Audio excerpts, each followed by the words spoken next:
como eu fiz as minhas primeiras vendas para outros estados. Eu moro e sempre morei em Santa Catarina. E em 2014 foi quando a gente fundou a nossa indústria para fornecimento de equipamentos para elevadores de obra. Essa demanda desses equipamentos veio por uma empresa também de Santa Catarina. E a gente tinha uma expectativa de vender 5 equipamentos. Para nossa surpresa foram 21. E a gente ficou maravilhado com aquilo, né? Pô, desenvolvemos um primeiro produto, a nossa primeira indústria e já vendeu 21 equipamentos? Vamos bombar em 2015. Lê do engano. Em 2015, se eu não me engano, a gente vendeu só 19. E o que nós fizemos? A gente começou a analisar o que estava acontecendo com o mercado e onde estavam os principais clientes, porque até então a gente concentrou toda a nossa renda num cliente só. Pensa um vendedor com uma carteira de um cliente só. Tá tudo certo para dar errado, né? Bom, analisando o mercado em 2015, vendo que o mercado estava se comportando numa retração, o que a gente fez? Eu comecei a estudar novos mercados e novas oportunidades. E quais são os mercados que a gente mirou até então? São Paulo e Rio Grande do Sul. Rio Grande do Sul, porque lá existia, ou existe, se duvidar até hoje, uma exigência muito grande para a automação de elevadores de obra. E essas automações, elas atendem principalmente a normas regulamentadoras. Então imagina, o nosso produto ele era basicamente ancorado no atendimento à NR12 e à NBR 16200.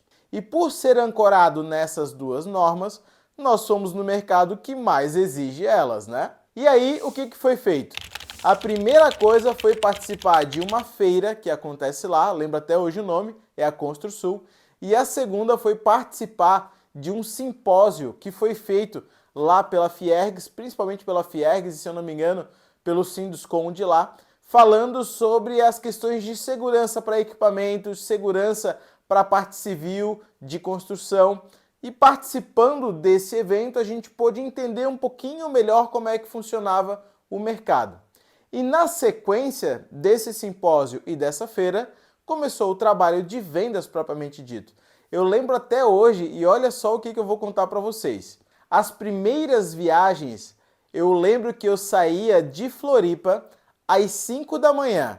Por quê? Porque era esse o horário que abria a locadora para a gente pegar o carro. E saindo às 5 da manhã, eu podia marcar a primeira visita para as 11 da manhã.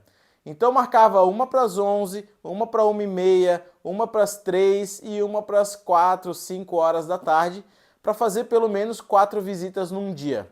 E sendo dessa forma, o que a gente fazia? Se eu quisesse fazer um bate e volta, eu podia chegar aqui até 1h30 da manhã, que era o horário que fechava a locadora. E eu quero aqui, nesse momento, fazer um agradecimento especial à Renata e à Juliana, que eram as minhas duas amigas que trabalhavam na locadora e elas faziam geralmente um upgrade para o carro melhor sem eu pagar nada, fazia reserva com elas e sempre foi muito bacana porque eu sempre pude viajar com mais conforto a depender delas, né, por causa dessa ajuda. Essa viagem, como era uma viagem de 5 horas de ida e mais 5 horas de volta, sendo feita com conforto é muito mais bacana, né? Então eu acordava cedinho, pegava o carro, viajava, fazia as visitas e voltava. E o primeiro cliente que deu a oportunidade para que a gente pudesse vender os primeiros equipamentos no Rio Grande do Sul foi o seu Edmilson, da Randaime, uma locadora, tanto de elevadores quanto de grua. Lembro até hoje, tenho um carinho muito especial a ele por ter confiado em mim, e não só confiado, mas ter emprestado a empresa dele para a gente colocar os primeiros equipamentos de uma categoria superior lá na locadora dele. Ele é cliente até hoje da empresa e me ensinou demais. E eu vou até contar uma historinha sobre o seu Edmilson, que me deixa até, de certa forma, emocionado. Eu lembro que uma vez eu fui almoçar com ele e ele pagou o meu almoço. Se vocês notarem, dentro da venda, dentro da área de vendas, é muito comum que nós, vendedores, façamos o convite ao cliente e nós pagamos, né, para ele o almoço, justamente para ter essa cortesia, enfim. E o seu Edmilson me convidou para almoçar com ele, pagou o meu almoço e ainda fez um agradecimento a mim por ter ido lá, ter feito atendimento a ele e tal. Eu lembro dessa história e fico realmente emocionado porque são lembranças bacanas que ficam principalmente dessas pessoas que a gente conhece ao longo da nossa vida, né? Seguindo a partir do seu Edmilson, que comprou os primeiros equipamentos lá no Rio Grande do Sul, veio o Alexandre e o seu Paulo Velho, da Dzemac e da Fortisol, que também compraram as automações, colocaram nos elevadores, mas esses clientes levaram pelo menos uns 2 anos para conseguir convertê-los. Eles são do Rio Grande do Sul, mais precisamente de Porto Alegre, ou seja, da capital. E o seu Paulo Velho, eu lembro que ele é técnico de segurança, ou engenheiro de segurança, não lembro exatamente agora, mas ele é uma pessoa extremamente conhecida, reconhecida no mercado local de segurança, e ele chancelou o uso dos equipamentos da empresa, né? O uso dos equipamentos que a gente desenvolvia lá na empresa deles. Essas foram as primeiras vendas que a gente fez num estado novo. Essas vendas pelo menos levou uns 8 a 10 meses para a gente vir a fechar com o seu Edmilson as primeiras, e depois mais quase 2 anos, né? Desde os primeiros contatos para fechar a segunda venda. E essas histórias, se você está gostando delas até aqui, eu já te faço um convite, curte o vídeo aqui embaixo e já se inscreve no canal para receber todos os próximos vídeos que saem toda segunda e toda quinta às 19 horas. O segundo estado que realmente abraçou a empresa na época e que a gente fez um trabalho muito forte de venda foi São Paulo. Por quê? No Rio Grande do Sul existia um apelo muito grande à norma. Aqui em Santa Catarina era o nosso estado, né? Então, a gente estava aqui, só que lembra que o primeiro cliente a gente atendeu daqui, então ficava aquele sentimento de tipo, pô, vocês vão abrir novos clientes, concorrentes aqui, vai ficar meio chato. Então, Santa Catarina a gente meio que começou em terceiro lugar, para vocês terem noção, lógico, depois do primeiro cliente que foi fechado. E São Paulo era o mercado que mais existiam locadoras de elevadores de obra no Brasil. Então a gente começou realmente um trabalho em São Paulo, meio que junto, na época, né, com um trabalho no Rio Grande do Sul, visitando essas locadoras e visitando outros fabricantes de elevador. Eu lembro de vários nomes da época, Equipatec, Montarte, Grupo Tensor, Locabens, Lift Cargas, enfim, se eu ficar listando aqui vai ficar um monte de nome aí. E essas empresas foram empresas que, como é que a gente visitava? Como é que foi as primeiras vendas? A primeira mesmo ela aconteceu para Lift Cargas, eu lembro até hoje do seu Robert e do Júlio. Ainda encontrei esse ano o Júlio numa feira, fiquei bem feliz em encontrá-lo, vi que ele se tornou sócio da empresa, isso foi muito. Vi que ele se tornou sócio da empresa. E a Lift, ela tinha já uma frota que era uma frota baseada no melhor elevador de obra do mundo. Eles importavam esses elevadores e ele justamente confiou na nossa empresa, colocando os equipamentos para rodar. Inclusive, imagina, isso, se eu não me engano, foi 2016. E eu sei, por causa que falei justamente com o Júlio, que esses mesmos equipamentos rodam até hoje nos elevadores, alugando, trazendo de volta, alugando de volta. Imagina, 2016 até hoje, o quanto não é confiável, robusto e seguro esses equipamentos que nós produzimos e vendemos para eles.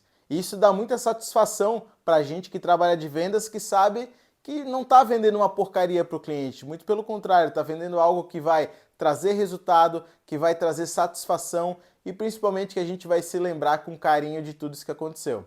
O Júlio, lá da Lift, e todos os outros clientes foram atendidos de que forma?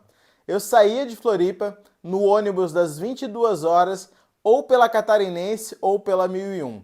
Viajava a noite inteira, já viajava de camisa e de calça social, sapato, e deixava um carro à disposição na locadora de lá para fazer a locação assim que eu chegava na rodoviária. Chegava entre 7 e 9 da manhã, a depender do trânsito de São Paulo. E naturalmente pegava e já fazia uma visita de manhã, porque justamente tudo lá é meio distante, São Paulo é muito grande. Para quem não conhece, eu recomendo demais que vá para lá, porque é uma experiência à parte, conhecer uma cidade aí que tem mais de 10 milhões de habitantes. E visitava, começava a fazer a primeira visita às 11 e visitava de 2 a 3 clientes por dia. Dormia no estado de São Paulo, porque os fabricantes não ficam na cidade, né? Eles ficam na grande São Paulo ou então em cidades um pouco mais no interior, Campinas, Sorocaba, Santa Isabel e por aí vai. Então visitava esses clientes no primeiro dia, visitava no segundo e pegava de volta o ônibus das 10 horas da noite para chegar em Floripa às 6h30 da manhã e com isso fazer o trabalho comercial numa época em que o dinheiro era extremamente escasso. A gente estava logo no início da empresa, no início de toda essa operação Então, girava ali com pouco dinheiro e por isso fazia essas viagens loucas, né? Um bate e volta em Porto Alegre com 10 horas de deslocamento, 5 de ida e 5 de volta. Um bate e volta em São Paulo, dormindo no ônibus na ida, dormindo na volta e visitando os clientes ao longo do dia. Vocês podem imaginar que eu estava um pouco surrado, né? Isso fez até com que eu tivesse alguns cabelinhos brancos. Mas não seria diferente e eu não teria essa história para contar para vocês se não houvesse todas essas oportunidades. O que eu trago aqui nesse vídeo como encerramento é: se você tem dinheiro, uma área comercial que tenha dinheiro, disponibilidade, carro e tudo mais, mas você não tem vontade, pouca coisa vai acontecer na sua vida. Agora, se você tem muita vontade, muita disposição, muito desejo, você quer crescer, quer vender, quer visitar mais clientes, quer expandir a tua carteira e tem pouco dinheiro, com toda certeza você vai ter muito sucesso. Por quê? Porque a vontade ela se sobressai ao dinheiro, ela se sobressai a qualquer recurso que você tenha. Ter vontade é o principal recurso e naturalmente tendo vontade, a criatividade, Deus, todas as ferramentas do universo vão conspirar para que a gente tenha cada vez mais sucesso, seja sucesso aquilo que você definiu para você e satisfação com o trabalho, com o retorno, com as pessoas que você vai conhecer. Então, siga na sua história, comece a escrever a sua história, vivendo ela todos os dias, porque quando você for revisitar para poder contar para alguém, todos aqueles sentimentos de vitória, todos aqueles sentimentos virão para você e deixarão você muito feliz. É isso que vale, é para isso que a gente vive e eu desejo tudo de bom para você. Se inscreve no canal, vídeo novo toda segunda e toda quinta e deixa um curtir nesse vídeo se fez sentido para você. Beijo!